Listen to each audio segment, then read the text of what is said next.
Let's talk about Jammu and Kashmir now, where a massive fire broke out in the Bandipora forest of Jammu and Kashmir. Wildlife authorities and district administration have now requested volunteers to come forward and help with dousing the blaze. The authorities are grappling with the situation right now as they do not have the necessary equipment to douse the blaze. Let's go across now to my colleague Mir Fareed joining me live this afternoon. Fareed, this blaze is really getting pretty big. It's spread to various parts of the forest.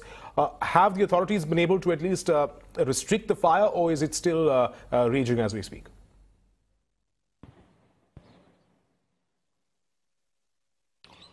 Viren, is still raging on this fire, massive fire, forest fire. If you talk of the Bandipora forest area, it's not only restricted to Bandipora. If you talk of Ganderbal as well and some forest area of South Kashmir, there is fire that is fast spreading, and we know that forest fires do spread very fast. In this case, very fast, because there has been in fact, a dry spell. If you talk of the Kashmir Valley, and right now that is obviously something that is ensuring that these forest fires spreading very quickly.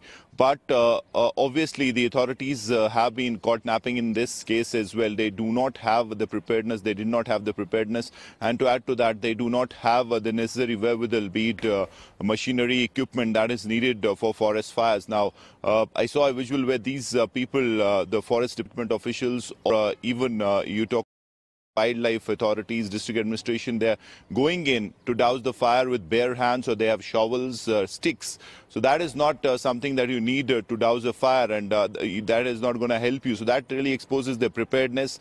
Now what they're done is they're appealing the volunteers, people, local people, to come in big numbers and help them out. But then through that, they're also risking their lives, because a common man would not know how to really proceed, how to douse a forest fire. In the process, he can get caught up.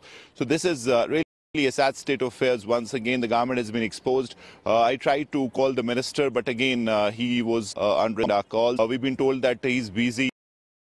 In holding meetings. Now, what these people do by holding meetings is that these officers are caught up with the minister, and rather than really allowing them to be on the field, supervise the operations, he's kept them in a meeting.